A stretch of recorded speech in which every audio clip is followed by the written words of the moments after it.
आपने उस वक्त कैदियों से ये कहा था कि जो पढ़ा लिखा है, जो एजुकेटेड है, वो हमारी कम्युनिटी के 10 बच्चों को सिर्फ पढ़ा दे, वही उसका फिदिया होगा, मैं उसको आजाद कर दूंगा।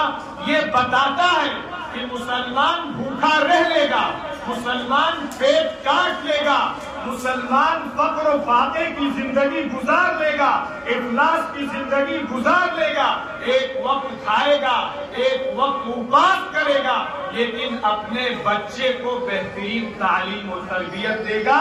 हमने इसे छोड़ा है जिसकी बुनियाद पर आज हम जलील इल्म का, एजुकेशन का, टैलेंट का, कैपेसिटी का, एबिलिटी का दुनिया लोहा मानती है।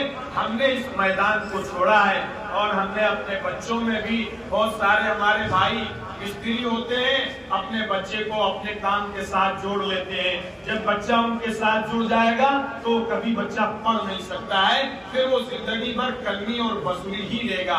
बहुत सारे प्रोफेशंस हैं, हमारे किसान भाई हैं, वो अपने बच्चों को अपने साथ निराने के लिए, कटाने के लिए और जो भी उसमें वर्क्स होते हैं उनके लिए उसको ले जाते हैं। धीरे धीरे बच्चा फिर उसी तरफ चला जाएगा, हमेशा वो निराएगा, हमेशा वो गोड़ेगा, हमेशा वो काटेगा, कभी वो बच्चा ऊंचे और बड़े ख्वाब नहीं दे सकता है, इसलिए कि उसके बाप ने उसको बगैर किसी उसके इन सारी चीजों की तरफ धकेल दिया है।